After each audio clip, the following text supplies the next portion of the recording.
میرے حبیب کریم علیہ السلام نے جس عورت کو پسند کیا، جس عورت کی تعریف کی، جس عورت کی بابت میرے نبی نے ارشاد فرمایا، وہ بڑے خوبصورت لفظ ہیں، صاحب احکام القرآن نے لکھے ہیں۔ میرے حبیب پاک نے صحابہ کی محفل سجائی، مجمع کھچا کھچ مسجد بھر گئی۔ حضور نے فرمایا بول کے بتاؤ خیر النساء کون سی ہے، عورتوں میں سب سے اچھی بی بی کون سی ہے، بول کر کے بتاؤ۔ حضرت صدیق اکبر سے لے کر مولا علی تک، حضرت علی سے لے کر جناب بلال تک، حضرت سلمان فارسی سے لے کر عبداللہ مزنی تک بھرا پڑا ہے مجمع۔ حضور نے فرمایا بولو سب سے اچھی عورت کون ہوتی ہے؟ ایک صحابی کہنے لگے حضور جس کی نماز قضا نہ ہوئی ہو، فرمایا وہ بھی اچھی ہے پر تم میری مراد کو نہیں پہنچی۔ ایک نے کہا حضور جو خامد کی تابع دار ہو، فرمایا وہ بھی اچھی ہے پر تم میری مراد کو نہیں پہنچے۔ ایک صحابی نے کہا یا رسول اللہ جو پاک دامن ہو، حضور نے فرمایا تم میری مراد کو۔ حضرت علی فرماتے ہیں جب سب کے جواب غلط ہو گئے تو میں قد میرا چھوٹا تھا، میں پیچھے بیٹھا تھا، میں گردن جھکا کے پیچھے سے نکل گیا۔ سیدہ طیبہ طاہرہ حضرت فاطمہ الزہرا رضی اللہ تعالی فرماتے ہیں بی بی صاحب کے پاس پہنچا، میں نے کہا فاطمہ حضور نے سوال کیا ہے۔ تو حضرت فاطمہ بھی گویا مسکرا کے کہنے لگی علم کے شہر کے دروازے تو آپ ہی ہیں، تو آپ یہاں آ گئے۔ کہا حضور نے سوال کیا ہے اور مجھ سے لے کر ابو بکر عمر عثمان غنی تمام کو کسی کو جواب نہیں آیا۔ حضور نے پوچھا بہترین عورت کون ہوتی ہے، بہترین خیر النساء بہترین بی بی کون ہوتی ہے؟ حضرت سیدہ فاطمہ کہنے لگی علی بڑی سادی سی بات تھی، سمجھ نہیں آئی؟ کہ فاطمہ بتلا دو اتنی سادی ہے تو۔ حضرت فاطمہ کہنے لگی سب سے بہترین عورت وہ ہوتی ہے نہ کبھی غیر محرم نے وہ بی بی دیکھی ہو۔ اگلے جملے بھی یاد رکھنے، اور فرمایا نہ اس بی بی نے کبھی کوئی غیر محرم دیکھا ہو۔ صرف مرد پہ پابندی نہیں کہ وہ عورت نہ دیکھے، فرمایا عورت پہ بھی پابندی ہے کہ وہ بھی غیر محرم کا چہرہ نہ دیکھے۔ فرمایا بی بی نے بھی غیر محرم نہ دیکھا ہو، وہ خیر النساء ہے، وہ سب سے اعلیٰ۔ حضرت علی کہتے میں جھٹ سے آیا، پیچھے بیٹھا، بات ابھی جاری تھی، میں نے ہاتھ کھڑا کر دیا، میں نے کہا حضور میں بتاؤں؟ نبی پاک نے فرمایا بتلاؤ۔ تو کہتے میں نے کہا حضور بہترین بی بی وہ ہوتی ہے جس نے نہ کبھی غیر محرم دیکھا ہو اور نہ غیر محرم نے کبھی اسے دیکھا ہو۔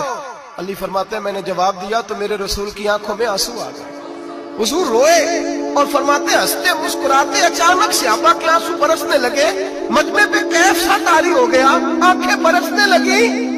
ہم لوگ حضور کے رونے پر سکتے میں آ گئے، نظر اٹھائی تو جواب تو میں نے دیا تھا، تعریف میری ہونی چاہیے تھی، شاباش مجھے ملنی چاہیے تھی۔ میرے حبیب نے رو کے آنسو پوچھ کے فرمایا میں تمہیں کہتا نہیں الفاطمہ تو بدعۃ منی، فاطمہ واقعی میرے جگر کا ٹکڑا ہے، فاطمہ میرے وجود کا حصہ ہے، میں تمہیں کہتا نہیں رہتا؟ کہا فاطمہ میرے جگر کا ٹکڑا ہے۔ حضرت علی فرماتے ہیں صحابہ میری طرف دیکھنے لگے اور کہنے لگے علی جواب تو دے، شاباش بی بی صاحبہ کو ملے۔ تو کہتے ہیں میں نے کہا حضور روئے ہیں تو آنسو میرے بھی چھلک ہی پڑے ہیں۔ فرمانے لگے لفظ میرے ہیں پر سوچ اس بیٹی کے ہے جس کی تربیت محمد عربی نے فرمائی ہے۔ فرمایا جملے میرے ہیں میں بیان کر رہا ہوں لیکن پیچھے سوچ اس نور والی بیٹی کی ہے جس کو اپنے گھر کے اندر رہ کے آنگن میں رکھ کے رسول پاک نے پرورش فرمائی۔ حضرت فاطمہ فرماتی ہیں حضرت علی میرے پاس دوڑے آئے اور کہنے لگے فاطمہ چل مسجد، پتہ نہیں حضور کو کیا ہو گیا۔ حضور رو کے بےحال ہو گئے اور حضور حجرے میں رو رہے ہیں اور ہچکیوں کی آواز مسجد میں آ رہی ہے، چل ذرا چل کے حضور کی بات دیکھ کیا ہوا ہے، ہماری کو طاقت نہیں اندر جانے کی۔ سیدہ طیبہ طاہرہ حضرت فاطمہ جھٹ سے پردہ اوڑا، حاضر خدمت ہوئی، اندر گئیں، کہتی ہیں حضور کے کندھے پہ ہاتھ رکھا تو محبوب بیٹی کے ہاتھ کی ٹھنڈک محسوس کی، سر سجدے سے اٹھایا، فرمایا فاطمہ آ گئی ہو؟ حضور آئی، فرمایا چل بیٹی تو بھی ہاتھ اٹھا اور میری امت کی بیٹیوں کے لیے دعا مانگ، چل تو بھی ہاتھ اٹھا میری امت کی بہنوں ماؤں کے لیے دعا مانگ۔ محبوبہ کیا ہوا؟ میرے حبیب نے فرمایا رات مجھے دکھایا گیا ہے دوزخ میں کچھ بیویاں ہیں، ان کے بال فرشتوں نے باندھے ہوئے ہیں اور انہیں گرز مار رہے ہیں، وہ چیختی چلاتی ہیں اور مدد کے لیے پکارتی ہیں، وہ بڑی تکلیف میں ہیں۔ تو بی بی صاحب عرض کرتے ہیں یا رسول اللہ ان کی غلطی کیا ہے؟